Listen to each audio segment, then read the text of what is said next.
हे भगवान, कैसी मेरी फूटी किस्मत है। दिन रात लकड़ियां काट कर बेचा करता हूँ, लेकिन फिर भी अपने परिवार को ढंग का भोजन नहीं दे पा रहा हूँ। मैं क्या करूँ? आज अगर लकड़ियां काट कर अच्छे पैसे मिल गए तो शायद मैं राधिका के लिए दवाई ले पाऊँ। इतना कहकर रामू घने जंगल की तरफ निकल पड़ता है।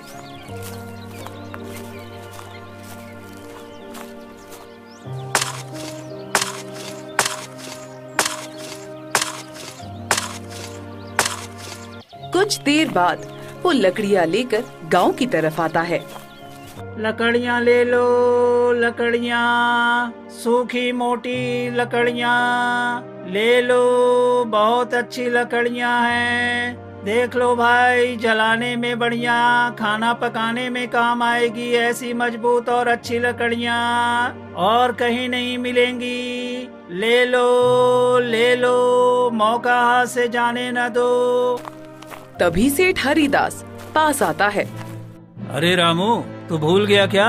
ये लकड़ियाँ तो मुझे देनी थी, तू इन्हें गांव में क्यों बेच रहा है? देख बेटा, मैं जानता हूँ तेरी हालत कितनी तंगी में है। तेरी पत्नी बीमार पड़ी है, घर में चूल्हा तक नहीं जलता। फिर भी मैंने सोचा कि तुझे दाम अच्छे दे दूंगा ताकि मेरे घर की मुश्किलें कम हो सके, लेकिन तूने तो मुझे अपने ही हक से वंचित कर दिया। सेठ जी, मैं आपका पैर पकड़ता हूँ, ऐसा मत करिए। अगर आज मुझे पैसे नहीं मिले तो मैं अपनी पत्नी के लिए दवाई नहीं ला पाऊंगा। वो बुखार से तड़प रही है सेठ जी। आज मुझे थोड़ा ज्यादा पैसे चाहिए, वरना मेरे घर का दिया बुझ जाएगा। अरे तू कौन सी दुनिया में जी रहा है रामू? तू भूल गया क्या कि तू मुझसे कर्ज लिया था? तो मैं तुझे पैसे कहाँ से दूं? ये लकड़ी मुझे दे दो और चला जाए यहाँ से। सेठ जी, रहम करिए सेठ जी, मेरी पत्नी बीमारी से तड़प रही है। मैं आपके पाँव पड़ता हूँ, मेरी लकड़ियाँ मत लीजिए। ये मेरे लिए सिर्फ लकड़ियाँ नहीं है, बल्कि मेरी बीवी की आखिरी उम्मीद है सेठ जी। यही तो मेरी रोजी रोटी है। अगर इसका भी आप पैसे नहीं दोगे तो मेरा परिवार कैसे चलेगा? सेठ हरिदास उसकी बात नहीं सुनता और अपने आदमियों को बुलाकर लकड़ी लेकर वहाँ से चला जाता है। रामू उदास होकर अपने घर की तरफ जाता है।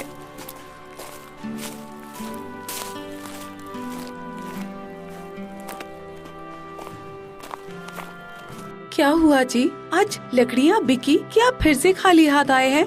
क्या बताऊं भाग्यवान, आज भी बड़ी मुश्किल से लकड़ियां काट कर लाया था और बेचने ही निकला था कि सेठ हरिदास ने मेरी सारी लकड़ियां ले ली।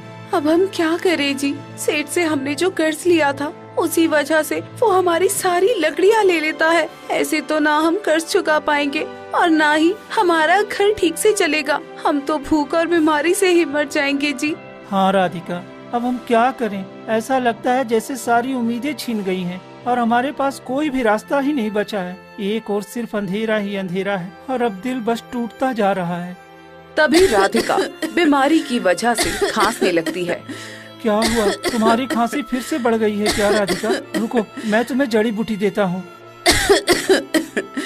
कौन सी जड़ी बूटी दोगे आप? सारी जड़ी बूटियाँ खत्म हो गई है और वैद्य जी ने फिर से दवा देने से पहले पैसे मांगे हैं। कुछ समझ नहीं आता कि क्या किया जाए। रुको, मैं किसी से मदद लेकर आता हूँ। शायद गांव वाले कुछ पैसे दे दें जिससे मैं तुम्हारी दवाई ला सकूं। फिर रामू गांव की तरफ निकल पड़ता है और एक गांव वाले के पास जाता है। भाई, मेरी पत्नी बहुत बीमार है, कुछ पैसे दे दो ताकि मैं उसके लिए दवाइयाँ ला सकूं। अरे जा, तुझे कौन मदद करने वाला है? तुम तो पैसे ही मांगते रहते हो। जाकर कोई और काम धंधा क्यों नहीं कर लेते? तुम जैसे गरीब लोग गांव वालों पर बोझ हो बोझ। भाई, आप ऐसा क्यों बोल रहे हो? इस वक्त मेरा टाइम खराब है तो क्या हुआ? मैं मेहनत कर रहा हूँ। भगवान एक न एक दिन मेरा दिन जरूर लौटाएंगे। बस मैं अपना कर्म कर रहा हूँ। हाँ तो भगवान के भरोसे रहो। हम गाँव वालों से पैसा क्यों मांग रहे हो? इतना कहकर रामू उदास होकर दूसरे गांव वाले के पास जाता है।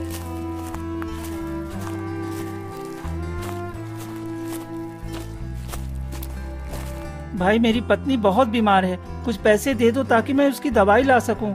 अरे भाई, तेरा चेहरा देखते ही मुझे मालूम हो गया था। तुम्हारी वही परेशानी, वही लाचारी। क्यों यहाँ आ गया? हाँ, जा यहाँ से। तुम जैसे लोग भगवान के भरोसे ही मर जाते हैं। तेरी हालत कभी नहीं सुधर सकती। हरिलाल भाई, आप लोग मुझे देखकर क्यों मजाक बनाते रहते हो? मेरी किस्मत ही खराब है तो मैं क्या कर सकता हूँ? फिर भी मैं कोशिश करता हूँ अच्छा करने की, मगर हर बार कोई न कोई परेशानी आ जाती है। फिर रामू कई गांव वालों के पास जाता है, पर उसकी मदद कोई नहीं करता। रामू उदास होकर घर लौटता है और मन ही मन सोचता है, मैं और मेरी फूटी किस्मत, लगता है कभी मेरा पीछा नहीं छोड़ने वाला। फिर अगली सुबह रामू कुल्हाड़ी लेकर घने जंगल की तरफ निकल पड़ता है। आज शायद मेरी किस्मत चमक जाए और मेरी सारी लकड़ियाँ बिक जाए और मुझे कुछ पैसे मिल जाए तो मेरी कुछ हालत सुधरेगी। आज थोड़ा अंदर जंगल में जाऊंगा तो शायद कुछ ज्यादा लकड़ी मिले। रामू रोज की अपेक्षा आज थोड़ा जंगल के अंदर जाता है और लकड़ियाँ काटने लगता है। तभी एक रहस्यमयी आवाज आती है, आओ मेरे पास आओ, मैं तेरा किस्मत बदल दूंगा। अरे इस जंगल में ये आवाज कैसी? पहले तो कभी मैंने ये आवाज नहीं सुनी। मुझे जाकर देखना चाहिए, आखिर ये आवाज कहाँ से आ रही है। फिर रामू डरते हुए आवाज के पीछे जाता है और एक पेड़ के पास पहुँचता है। अरे ये तो एक पेड़ से आवाज आ रही है, पर यहाँ कोई दिखाई क्यों नहीं दे रहा? रामू, मैं तुम्हारा कब से इंतजार कर रहा था। तुम यहाँ आने में बहुत समय लगा दिए हो। तुम कौन हो और मेरा नाम कैसे जानते हो?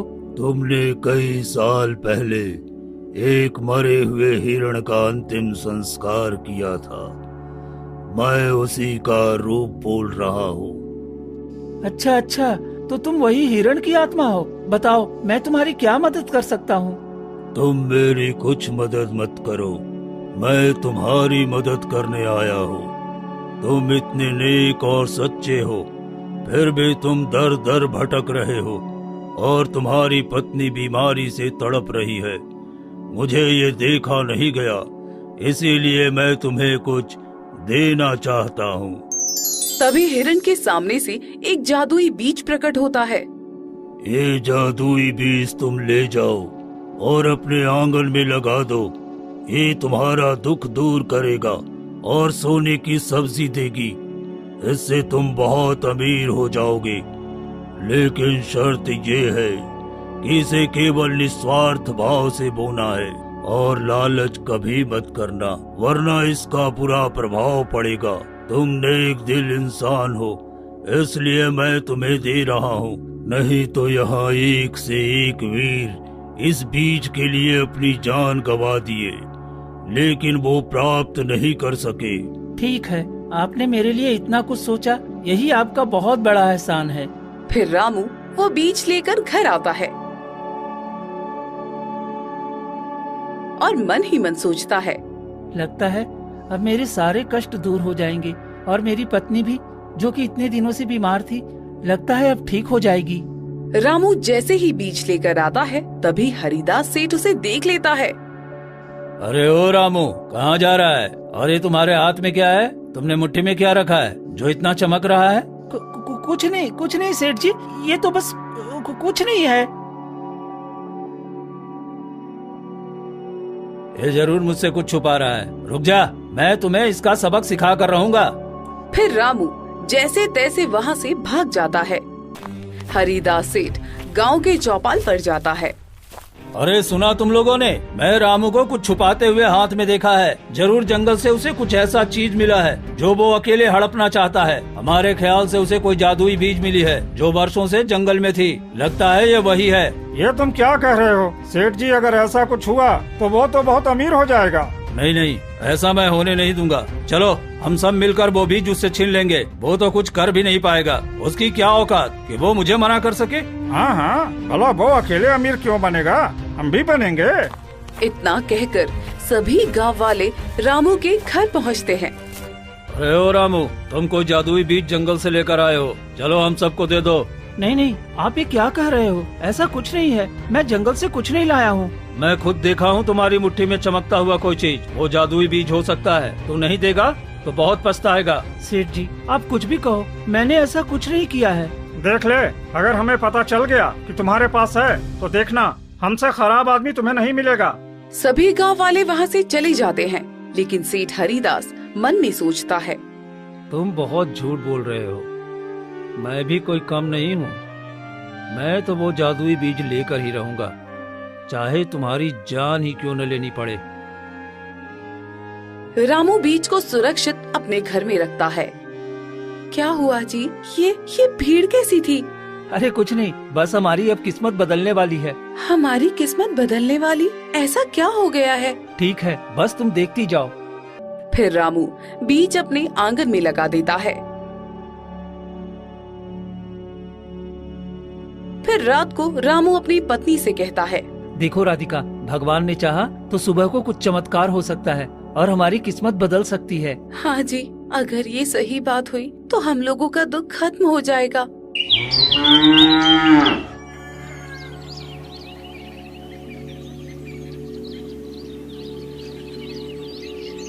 फिर अगली सुबह रामू के आंगन में चमचमाती हुई सब्जियां उगती हैं, जो बिल्कुल सोने की थी। ये देखकर दोनों पति पत्नी चौंक जाते हैं। ये क्या है जी? देखो तो सही, हमारे आंगन में तो सच में सोने की सब्जियों का पौधा उगाया है। हर पत्ती में चमक, हर फल में रोशनी, मानो कोई जादू हमारी जमीन पर उतर आया हो। हाँ भाग्यवान, हमारे सारे कष्ट के दिन अब खत्म हो गए, अब बस अच्छे दिन आने वाले हैं। अब हम क्या करें जी? हमें इसे तोड़कर सोनार के पास लेकर जाना चाहिए और उसको दिखाते हैं कि ये सच में सोने का है क्या? मुझे तो विश्वास ही नहीं हो रहा है जी। हाँ राधिका, ये सच में सोने की सब्जी है। हमारे कर्मों का फल मिल गया। वो हिरण की आत्मा सही बोल रहा था। फिर रामू वो सारे सोने की सब्जी तोड़कर सोनार के पास जाता है।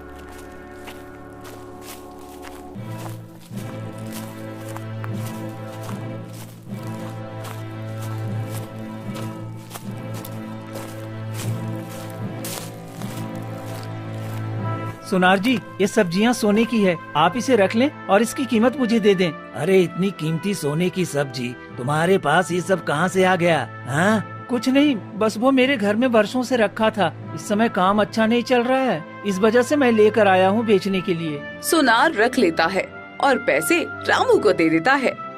अब मैं अपनी पत्नी के लिए सभी दवाइयाँ ले पाऊंगा। नहीं, ये झूठ बोल रहा है। ये तो जरूर जादुई बीज का सब्जी है। ये बिल्कुल शुद्ध सोने की है। मुझे ये हरिदास सेठ को बताना चाहिए, वो इस बीज की तलाश कब से कर रहा था। फिर सोनार हरिदास सेठ के पास जाता है। सेठ जी, आपको पता है रामू के पास जादुई बीज है।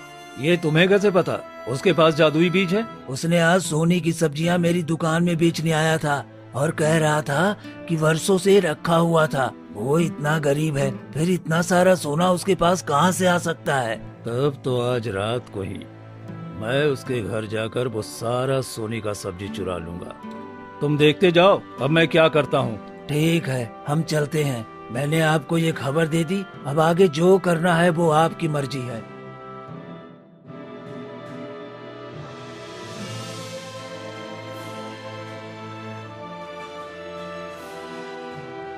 फिर हरिदास सेठ रात को चोरी छुपके रामू के घर जाता है और आंगन में सब्जियां देखकर कहता है, अरे ये तो सच में सोने की सब्जियां हैं। अगर ये सब मुझे मिल गया तो मैं तो बहुत अमीर बन जाऊंगा। इतना कहकर सेठ हरिदास सब्जियां तोड़ता है। तभी एक रोशनी हुई और उसका पूरा शरीर पत्थर की मूर्ति बन जाता है।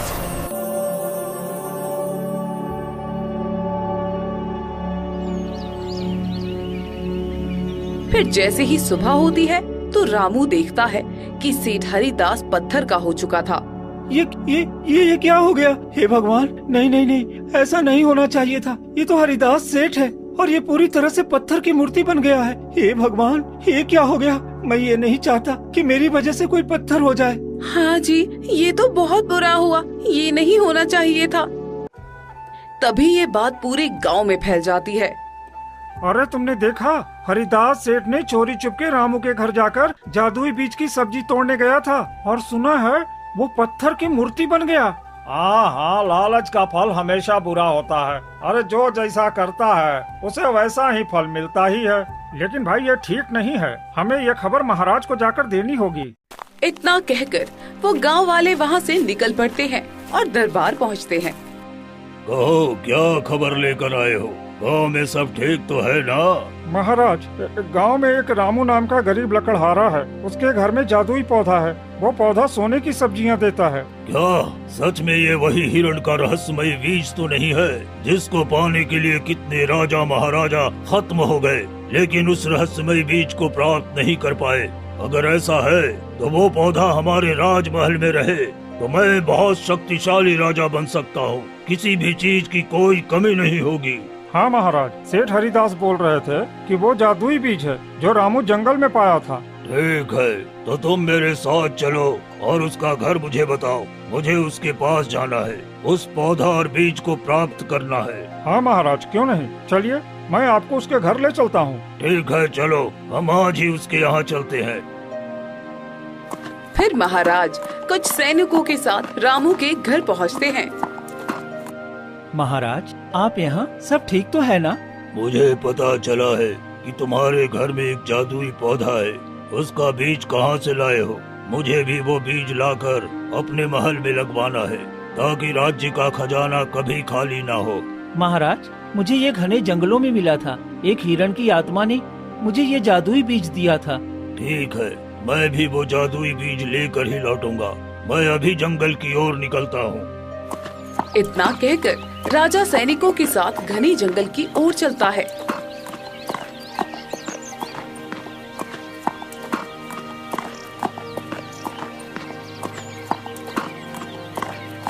कई घंटे तलाश करता है पर उसे कहीं कोई हिरण की आत्मा नहीं दिखती है।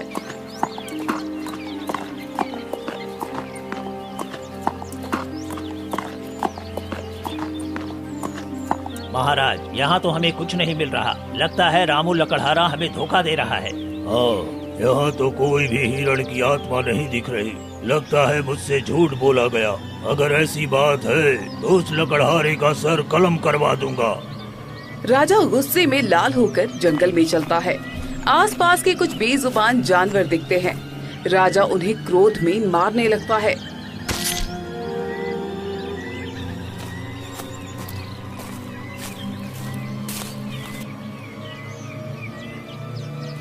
कई जानवर मारे जाते हैं।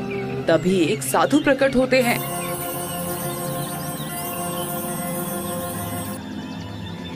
महाराज, तुम ये ठीक नहीं कर रहे हो। इन बेजुबान जानवरों को मारकर तुमने बड़ा पाप किया है। तुम्हें इसका दंड भुगतना होगा। तुम कौन होते हो जो मेरे बारे में ऐसा बोल रहे हो? मैं इस राज्य का राजा हूँ। जो मुझे चाहिए मैं करूँगा। तुम्हारी हिम्मत कैसी हुई मेरे सामने बोलने की? यदि यही तुम्हारा रुख रहा तो मैं तुम्हें चेतावनी देता हूँ, और यदि तुम्हारा अहंकार नहीं टूटता तो मैं तुम्हें श्राप दे सकता हूँ। अरे साधु फकीर, मेरे सामने से हट जा। ये जंगल मेरे राज्य में आता है। चाहे मैं जंगल को काटूं, चाहे जंगल के जानवर को, मुझे कोई फर्क नहीं पड़ता है। महाराज गुस्से में साधु को धक्का दे देता है। तभी साधु क्रोधित होकर कहते हैं, राजा, मैं तुम्हें श्राप देता हूँ। तुम्हारा ये अहंकार और क्रोध जलकर भस्म हो जाएगा, और जिस खजाने के पीछे तुम इन निर्दोष जीवों को मारा है वो तुम्हें मिल तो जाएगा, पर तुम उसे भोग नहीं पाओगे। फिर इतना कहकर साधु वहाँ से चले जाते हैं। बड़ा आया है मुझे सीख देने वाला। अब मैं उस रामू को छोड़ूंगा नहीं। फिर राजा गुस्से से रामू के पास लौटता है। रामू, तुमने मुझे धोखा दिया। वहाँ कोई हिरण की आत्मा नहीं थी और न ही कोई जादुई बीज। तुम्हें इसकी सजा भुगतनी पड़ेगी। महाराज, मैंने सच कहा था। अगर वो चीज आपको नहीं मिली तो इसमें मेरी क्या गलती है? मैंने जो देखा वही कहा। फिर तुम्हें कैसे वो बीज मिल गया? बता रामू। महाराज, वो मेरी भलाई की वजह से मिला था। मैं जब बहुत छोटा था तब पिताजी के साथ लकड़ी काटने जाता था। तभी एक दिन मैंने एक हिरण की रूह को शांति दी थी। उसी का फल मुझे अब मिला। तभी उसने मुझे ये बीज दिया था। मुझे इन सब बातों से कोई मतलब नहीं है। ये पौधा अब राज्य का धरोहर है। इसे मैं अपने राजमहल ले जाऊंगा। नहीं महाराज, ऐसा मत कीजिए। ये पौधा छूते ही आदमी पत्थर की मूर्ति बन जाता है। हरिदास सेठ ने भी लालच में इसे छुआ था और वो पत्थर का हो गया। कृपया करके आप मत छुइए। रामू, तू मुझे सिखाएगा कि मुझे क्या करना है और क्या नहीं? हट जा मेरे सामने से। फिर राजा रामू को जोर से धक्का दे देता है और पेड़ उखाड़ने को बढ़ता है। जैसे ही पौधे को छूता है, राजा पत्थर की मूर्ति में बदल जाता है। महाराज, मुझे माफ कीजिए, मैं ये नहीं चाहता कि कोई पत्थर का हो। मैं इसीलिए कह रहा था, कृपया मत छूइए, लेकिन आपने मेरी एक न सुनी। हे भगवान, महाराज पत्थर की मूर्ति बन गए हैं। अब क्या होगा इस राज्य का? ये तो बहुत बड़ा अपशगुन है। चलो भागो यहाँ से, नहीं तो हम सब पत्थर के हो जाएंगे। ये खबर हमें राजकुमार को देना चाहिए। फिर सैनिक भाग जाते हैं। ये सब गांव वाले देखकर समझ जाते हैं। देखो गांव वालों, जो भी पाप और छल कपट से इस पौधे को छुएगा, उसकी यही सजा है। रामू, हम सबने तुम्हारा मजाक उड़ाया, तुझे गरीब समझकर हंसे, लेकिन आज सच्चाई सामने आ गई। तू सच में नेक दिल इंसान है जो तुझे ऐसा वरदान मिला। मित्रों, मैंने कभी किसी का बुरा नहीं किया, न ही किसी का बुरा चाहा। इसलिए ही उस हिरण की आत्मा ने मुझे ये वरदान दिया। ये जादुई सब्जियां मेरी नहीं है, ये सबके लिए है। उस दिन से रामू उस पौधे की सब्जियों से सभी गरीबों और दुखियों की मदद करने लगता है। गांव में खुशी और शांति लौट आती है।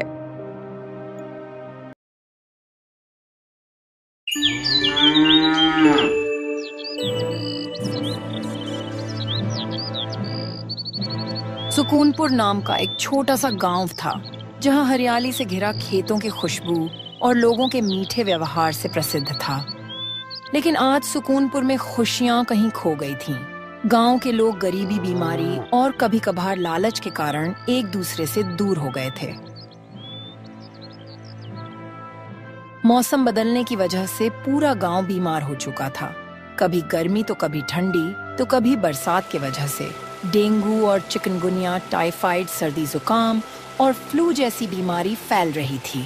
बेटा, ये समय बदल गया है। जब पहले हम सब साथ रहते थे तो हर दुख सुख में एक दूसरे का साथ देते थे, लेकिन आज के जमाने में मानो कोई आफत सी आ गई है। सभी लोग एक दूसरे को देखकर जलने लगे हैं, हर वक्त एक दूसरे की टांग खींचने में लगे रहते हैं। हाँ रामनाथ काका, अब तो सब अपने अपने काम में व्यस्त हो गए हैं। इस दुनिया में किसी का कोई साथ नहीं देता, और तो और बरसात की वजह से लोग बीमार हो रहे हैं। हाँ बेटा, कह तो तुम सही रहे हो, मगर हम कर भी क्या सकते हैं। चारों ओर त्राही त्राही मची है। मेरा भी तबीयत आजकल ठीक नहीं रहती। दिन को तो थोड़ा बहुत तबीयत सही रहती है, मगर जैसे ही रात होती है तो बुखार से पूरा शरीर जलने लगता है कोई आफत सी आ गई है। हाँ काका, पता नहीं क्या आफत गांव में आ गई है। और तो और गांव का भैरव सिंह भी गरीब किसान से फायदा उठाना चाहता रहता है। वो चाहता है कि लोग गरीबी के कारण अपनी जमीन गिरवी रख कर दवा करे और वह सबकी जमीन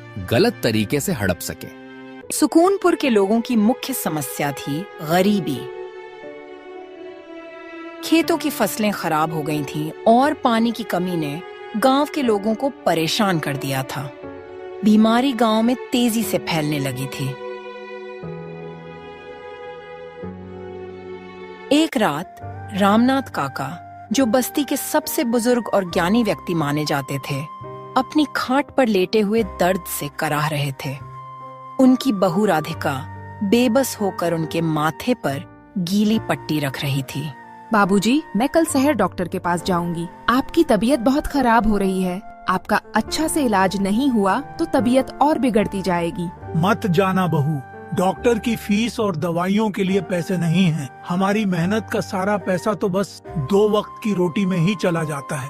अगर दवा लेकर आओगी तो फिर हम खाएंगे क्या? आजकल गोपाल का भी काम नहीं चल रहा है, जैसे तैसे घर का खर्च चल रहा है। अगर दवाई आएगी तो घर में कुछ नहीं बचेगा।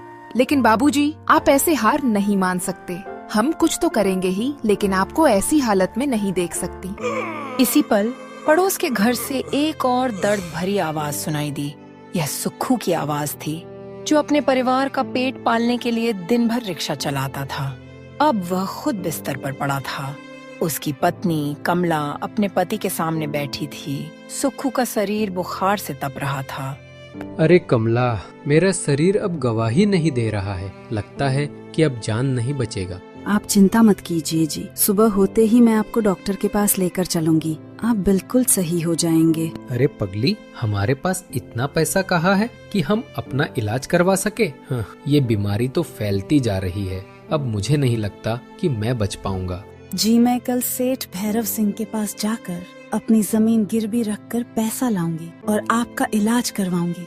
अरे कमला, तू ये कैसी बातें कर रही है? हमारा तो एक ही सहारा, हमारा खेत बचा है, और उसे भी तुम गिरवी रख दोगी तो हमारा खर्चा कहाँ से आएगा? अब तो मैं रिक्शा भी चलाने के लायक नहीं हूँ।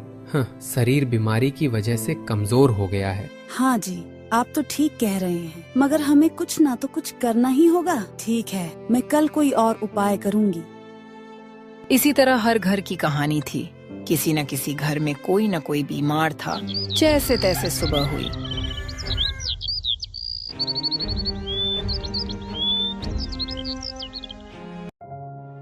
देखो जी, आज फिर से बाबूजी की तबीयत खराब हो गई थी। जैसे तैसे उनके सिर पर गीला कपड़ा रखी तो उनका बुखार कम हुआ। आप तो खाना खाकर सो गए थे। आप बहुत थक गए थे, इसीलिए आपको रात में जगाई नहीं। कुछ समझ नहीं आता, कुछ समझ नहीं आता। क्या करूं? बीमारी ने सबको अपनी चपेट में ले लिया है। हाँ राधिका, अब तो हर घर में बीमारी का साया है। इलाज के लिए भी पैसे नहीं है, और अगर पैसे भी मिल जाए तो कुछ दिन में बीमारी फिर से लौट आती है। पता नहीं भगवान क्या चाहते हैं, कुछ समझ नहीं आता। और तो और आजकल कहीं कोई काम भी नहीं मिलता। और आपको पता है, 2 दिन पहले शंकर लोहार के बेटे की तबीयत खराब होने की वजह से उसे पैसों की जरूरत थी, तो उसकी जमीन भी बिक गई। बेचारा बहुत रो रहा था, कह रहा था कि एक ही जमीन थी और एक ही बेटा है और वह बेटा को खो नहीं सकता, इसीलिए जमीन बेच दिया। इसी तरह हर घर की कहानी थी। हर तरफ उदासी थी। लोगों के मन में उम्मीद की किरण धीमी पड़ने लगी थी।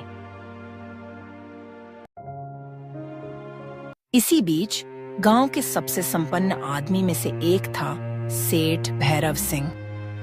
भैरव सिंह हमेशा से ज्यादा संपत्ति और प्रभाव की चाह रखता था। वह गांव के कई किसानों से जमीन खरीदने की ठानी, ताकि वे वहां अपना कारखाना स्थापित कर सकें। अर्जुन बेटा, अगर हम गांव के इस हिस्से पर अपना उद्योग लगा दें तो यहाँ की गरीबी मिट जाएगी और हमें भी मुनाफा होगा। पापा, लेकिन गांव वाले इससे परेशान हो सकते हैं। गांव के लोग बहुत गरीब हैं और उनका इसी खेत से गुजारा होता है। आपको पैसा कमाना है तो कोई और तरीका अपना सकते हैं, जिससे किसी को परेशानी ना हो। अर्जुन, तुम इतना सोचोगे तो तुम कभी पैसा नहीं कमा पाओगे। पैसा ही सब कुछ है। जब पैसा हो तो सब कुछ हमारा है और गांव के लोग हमारी गुलामी करेंगे। लेकिन पिताजी, ये तो पाप है। हम इतना निर्दयी नहीं हो सकते हैं। गरीबों पर इतना अत्याचार करना ठीक नहीं होगा। अरे चुप कर बदतमीज, मैं तुझे समझा रहा हूँ और तू चला है गरीबों का मसीहा बनने। यह लोग धरती के बोझ हैं। इनकी जमीन हमें किसी हाल में हड़पना है, तभी तो हम इस गांव में राज करेंगे। इधर सुक्खू बेचारा मजबूरी और लाचारी में बुखार से तड़पता हुआ काम की तलाश में घर से निकलता है। अजी, आप काम करने मत जाइए। आपकी तबीयत ठीक नहीं है। आपका शरीर कमजोर हो गया है। आप कहीं गिर भी सकते हैं। नहीं कमला, मुझे तो काम करना ही होगा। मैं सब सह लूंगा। अगर काम नहीं करूंगा तो हमारा खेत गिरवी रखना पड़ेगा, और मैं अपने जीते जी अपना खेत गिरवी नहीं रख सकता। सुक्खू कमला की एक ना सुना और घर से काम की तलाश में निकल पड़ा। कुछ दूर जाने के बाद रास्ते में गोपाल मिलता है। अरे सुक्खू भाई, तुम कहाँ जा रहे हो? मैंने सुना था कि तुम्हारी तबीयत भी आजकल खराब रहती है, और तुम इतना परेशान क्यों हो और कहाँ इस हालत में जा रहे हो? क्या करूँ गोपाल, मैं तो बिल्कुल टूट चुका हूँ। अब मेरा शरीर साथ नहीं दे रहा है, जिसकी वजह से मैंने रिक्शा चलाना छोड़ दिया, और आजकल मेरे बेटे की भी तबीयत खराब हो रही है। घर में एक फूटी कौड़ी नहीं बची कि शहर जाकर अच्छा इलाज करवा सकूं। मेरी पत्नी कहती है कि जो हमारी थोड़ी बहुत जमीन बची है उसे गिरवी रखने को बोलती है। ये बात मुझे अच्छी नहीं लग रही है। हाँ सुक्खू भाई, वाकई में तुम्हारे साथ बहुत बुरा हो रहा है। क्या करूँ गोपाल, मैं काम की तलाश में जा रहा हूँ। सेठ भैरव सिंह से कुछ काम मांगूंगा। कोई भी काम रहेगा तो कर लूंगा। लेकिन इस हालत में तुम्हें घर से बाहर नहीं निकलना चाहिए। इतना कहकर सुक्खू आगे बढ़ जाता है और सेठ के पास पहुंचता है। सेठ जी, कोई काम हो तो मुझे दे दीजिए। मुझे काम की बहुत जरूरत है। अरे सुक्खू, तुम तो पहले रिक्शा चलाते थे ना, फिर यहाँ काम क्यों मांग रहे हो? सेठ जी, आजकल कुछ तबीयत खराब रहती है, इसीलिए रिक्शा नहीं चला रहा हूँ। आप मुझे कोई काम दे दो। ठीक है, 50 बोरी माल आया हुआ है, तुम एक गोदाम में से दूसरे गोदाम में रख दो, लेकिन मुझे नहीं लगता है कि तुम बोरी उठा पाओगे। नहीं सेठ जी, आप चिंता मत कीजिए, मैं सब बोरी उठाकर आपका पूरा काम कर दूंगा, आप निश्चिंत रहिए। फिर सुक्खू इतनी बीमारी में भी अपने सर पर बोरी उठाकर दिन भर काम करता है।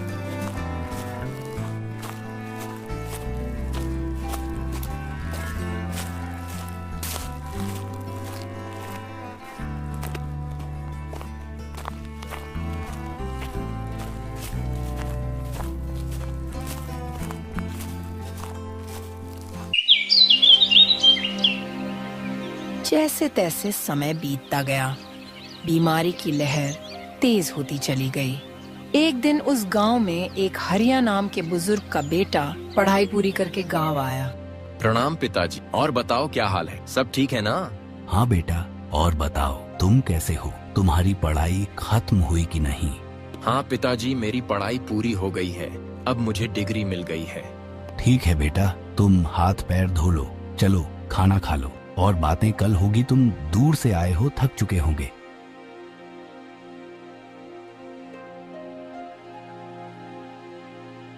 फिर अगली सुबह सोनू गांव वालों से मिलता है और हालचाल पूछता है।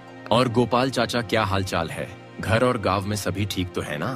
क्या बताऊं, सोनू गांव वालों की हालत खराब है। सभी लोग बुखार, सर्दी, जुकाम से परेशान हैं और गरीबी की वजह से दूर शहर इलाज नहीं करवा पा रहे हैं, क्योंकि हमारे गांव में कोई डॉक्टर नहीं है। यह तो बहुत ही दुख की बात है कि गांव में कोई डॉक्टर नहीं है और गांव के गरीब लोग बीमारी से परेशान हैं। सोनू, मैंने बहुत साल पहले सुना था कि तुम डॉक्टर की पढ़ाई के लिए शहर गए थे, क्या हुआ, तुम्हारी पढ़ाई पूरी हुई कि नहीं? हाँ गोपाल चाचा, मेरी पढ़ाई पूरी हो गई है। ये तो बहुत अच्छी बात है। क्या तुम गांव वालों का इलाज कर सकते हो?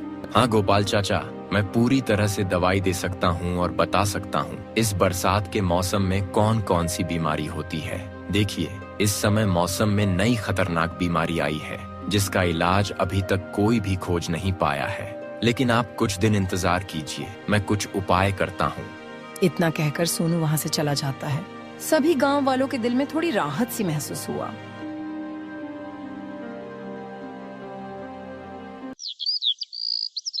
इसी तरह समय बीतता है। एक दिन कमला के बेटे की तबीयत खराब हो गई। उसके पति का तो पहले से ही तबीयत बहुत खराब थी, लेकिन अब उसके लिए और मुसीबत हो गई। बेटा, धीरज रखो, भगवान सब ठीक कर देंगे। तुम्हारे पिता का तो पहले से ही हालत खराब थी, कुछ समझ नहीं आता क्या करूं। कमला, तुम मेरी चिंता मत करो, पहले बेटा के लिए कहीं से पैसा लेकर आओ और इलाज करवाओ। अजी, हमारे पास खेत के अलावा और कोई उपाय नहीं है। अब एक उपाय है, उसी खेत को गिरवी रखकर आपका और बेटे का शहर से इलाज करवाऊं। इतना कहकर कमला भागकर सेठ भैरव सिंह के पास जाती है।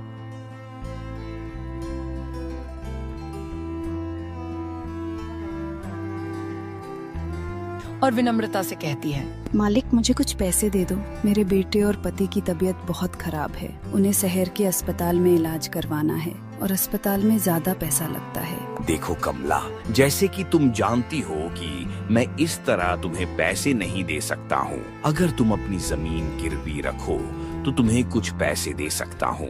जी मालिक, आप मेरी जमीन गिरवी रख लो और मुझे पैसे दे दो। ठीक है, मगर एक शर्त पर, अगर तुम 3 महीने में अपनी जमीन नहीं छुड़ाओगी तो वह जमीन हमेशा हमेशा के लिए मेरी हो जाएगी। लेकिन मालिक, इतनी जल्दी कैसे मैं अपने खेत को छुड़ा सकती हूँ? ठीक है, आप पहले पैसे दे दो, मुझे बहुत जल्दी घर जाना है। भैरव सिंह कमला को पैसा देता है।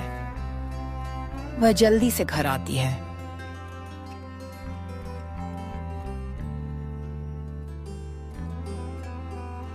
और घर में जैसे ही घुसती तो अपने पति और बेटे को देखकर चीख पड़ती है, क्योंकि उसका पति और बेटा बीमारी की वजह से उनकी मृत्यु हो गई थी।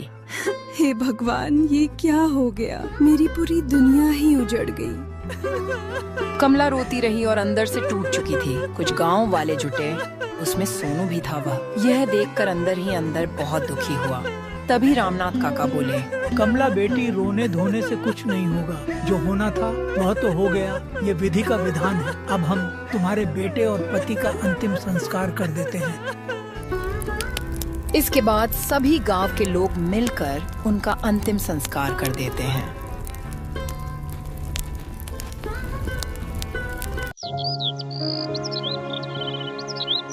कुछ दिन बीतने के बाद गरीबी ने लोगों को इतना तंग कर दिया था कि इलाज के लिए पर्याप्त पैसा जुटाना एक मुश्किल काम बन चुका था। सोनू क्लिनिक शुरू करने का निश्चय किया। उन्होंने अपनी कुछ जमीन बेचकर क्लिनिक बनवाया और गांव वालों के इलाज के लिए अपना जीवन समर्पित कर दिया। देखो, गांव के लोगों, हमें मिलकर इस बीमारी का मुकाबला करना होगा। अगर हम एक दूसरे का साथ देंगे तो कोई भी मुसीबत हमें हरा नहीं सकती। इस इलाज में हमें घरेलू उपाय करना होगा, जैसे कि पपीते के पत्तों का रस 2 से 3 पत्तों को धोकर पीसकर रस निकालें और दिन में 1 से 2 चम्मच लें। तुलसी और काली मिर्च की चाय बुखार और शरीर के दर्द में राहत देती है, जिससे हम जल्द ही सही हो सकते हैं। क्या आप लोग एक दूसरे की मदद करने को तैयार हो? सोनू भाई, आप सही कह रहे हो। हमें अपने आप में विश्वास रखना होगा। हम साथ हैं तो कोई भी बाधा हमें रोक नहीं सकती। हम एक दूसरे की मदद करेंगे और सभी को घरेलू उपाय जुटाने में सहयोग करेंगे। सोनू की इस बात से गांव में एक नई ऊर्जा का संचार हुआ। धीरे धीरे लोग सोनू के क्लिनिक में इलाज कराने लगे। उन्होंने बिना किसी लालच के गरीबों का इलाज किया और समाज में एकता का संदेश फैलाया। लेकिन इस खुशी की किरण के समय सेठ भैरव सिंह ने फिर से लालच की आग भड़का दी। भैरव सिंह ने सोनू की सफलता देखकर उसकी क्लिनिक बंद करने का निर्णय लिया। उन्होंने स्थानीय प्रशासन को दबाने की कोशिश की ताकि सोनू का क्लिनिक बंद हो जाए। देखिए दरोगा साहब, सोनू का क्लिनिक गांव के लोगों को मेरी योजना के खिलाफ मोड़ सकता है। हमें इसे बंद करवाना होगा, नहीं तो गांव के लोग बीमारी से मुक्त हो जाएंगे और कोई मजबूरी में अपना खेत मुझे नहीं बेचेगा। मैं यह नहीं चाहता हूं कि सभी गांव के लोग सुखी रहे।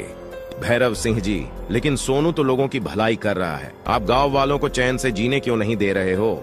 देखो दरोगा जी, अर्जुन भलाई करे या बुराई, जब मुनाफा की बात आती है तो सब पीछे रह जाते हैं। इस क्लिनिक को बंद करवा दो। यह बात गांव में आग की तरह फैली, लेकिन गांव के कुछ नेकदिल लोग इस अन्याय को सहन नहीं कर सके। गांव के बुजुर्ग, शिक्षक और कुछ किसानों ने मिलकर एक बैठक की। उन्होंने तय किया कि सोनू की क्लिनिक को बचाने के लिए पूरे गांव की एकजुटता दिखानी होगी। हमें याद रखना चाहिए कि गरीबी और बीमारी से लड़ने का असली उपाय है एकता। कोई भी व्यक्ति या समूह अगर अपने स्वार्थ के लिए दूसरों को पीड़ित करता है तो वह समाज के लिए खतरा है। हमें इस बात को समझना होगा कि सबको बराबरी का हक है। सोनू की क्लिनिक सिर्फ इलाज का माध्यम नहीं है, यह हमारे आपसी विश्वास का प्रतीक है। सेठ भैरव सिंह हमें तोड़ना चाहता है क्योंकि उसकी नजर हमारे जमीन पर पड़ी है। वह चाहता है कि हम लोग बीमारी से परेशान रहे और शहर से दवाई लाते रहे और वह हमारी मजबूरी में हमारा खेत खरीदता रहे। गांव के लोगों ने निर्णय लिया कि वे सोनू के साथ खड़े रहेंगे, चाहे कोई भी कठिनाई आए।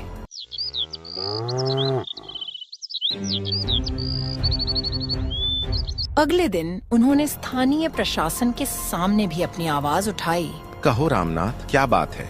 दरोगा जी, मैं रामनाथ हूँ। हमें आपसे बहुत बड़ी शिकायत करनी है। गांव का सेठ भैरव सिंह वह हमारे भले इंसान डॉक्टर सोनू की क्लिनिक को जबरदस्ती बंद करवाना चाहता है।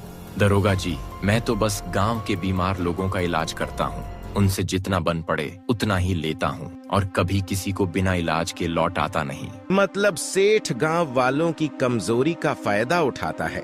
दरोगा साहब, मैं तो चाहता हूँ कि गांव वाले स्वस्थ रहें और उनकी जमीन सुरक्षित रहे, पर सेठ को डर है कि अगर लोग मेरे पास इलाज करवाएंगे तो उसकी चालाकियां नहीं चलेंगी। यही तो बात है दरोगा जी, सेठ को यह पसंद नहीं है। वह चाहता है कि जब हम बीमारी और मजबूरी में फंसे हों तो हमारी जमीन गिरवी रखकर बाद में जबरदस्ती लिखवा ले। सोनू जी, आप दोनों निश्चिंत रहिए, मैं इस मामले की पूरी जांच करूंगा। अगर सेठ भैरव सिंह ने सचमुच गांव वालों पर जुल्म किया है तो उसे कानून का सामना करना पड़ेगा। वह मेरे पास भी आया था, मैं इसलिए चुप था कि मैं देखना चाहता था कि गांव के लोग कब हिम्मत करेंगे किसी मुजरिम के खिलाफ आवाज उठाने के लिए। प्रशासन ने गांव वालों की एकता और सामूहिक शक्ति को देखकर भैरव सिंह के विरोध को खारिज कर दिया। सुकूनपुर के लोगों की एकता और साहस को देखकर मुझे गर्व है। हमें समाज में इस तरह की सकारात्मक ऊर्जा को बढ़ावा देना चाहिए। सोनू जी की क्लिनिक को ही उचित ठहराते हुए हम इसे विकसित करने के लिए सहयोग करेंगे। यह सुनकर गांव में एक बार फिर से आशा की किरण जग गई। लोगों ने महसूस किया कि जब वे मिलकर संघर्ष करते हैं तो कोई भी समस्या इतनी बड़ी नहीं रहती कि उसे हल न किया जा सके। सोनू की क्लिनिक धीरे धीरे पूरी गांव की आत्मा बन गई। वहां हर दिन नए चमत्कार होते थे, बीमारी से लड़ते हुए, गरीबी से उबरते हुए और सबसे महत्वपूर्ण, लोगों के दिलों में विश्वास जगाते हुए। कुछ दिन ऐसे ही बीते, सभी लोग बिल्कुल स्वस्थ हो चुके थे। टाइम से इलाज और सही इलाज से सभी लोग बहुत खुश थे।